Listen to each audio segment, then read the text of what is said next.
सिंधुदुर्ग जिल्ह्यात सध्या घरगुती गॅस सिलेंडरच्या तुटवड्याबाबत मोठ्या प्रमाणात चर्चा सुरू आहेत। या गंभीर पार्श्वभूमीवर जिल्ह्याचे पालकमंत्री नितेश राणे यांनी पुढाकार घेत नागरिकांना मोठा दिलासा दिलाय। जिल्ह्यात सध्या केवळ तात्पुरत्या स्वरूपात एलपीजी गॅसचा तुटवडा जाणवत असल्याचे त्यांनी मान्य केले। मात्र ही परिस्थिती लवकरच सुरळीत होईल असा विश्वास देखील त्यांनी व्यक्त केला। गॅस पुरवठा पूर्ववत करण्यासाठी जिल्हा प्रशासन आणि गॅस कंपन्यांशी सातत्याने समन्वय साधला जातोय। नमस्कार।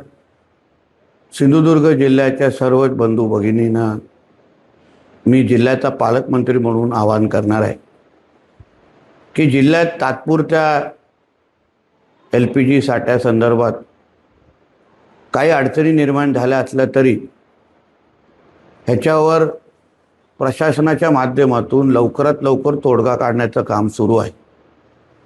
संबंधित कंपन्यांशी आम्ही सगळेजण संपर्कात आहोत आणि लवकरात लवकर हा साठा सुरळीत होणारच आहे।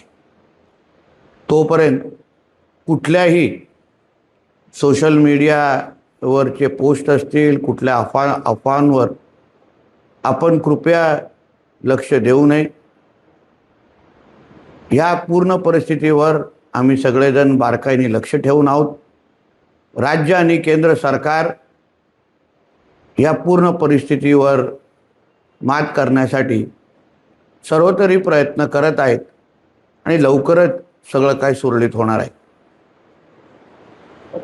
आपण नागरिक म्हणून कुठल्याही गोष्टीची चिंता करू नये आणि अनावश्यक साठेबाजी करू नये एवढीच मनापासून विनंती। धन्यवाद।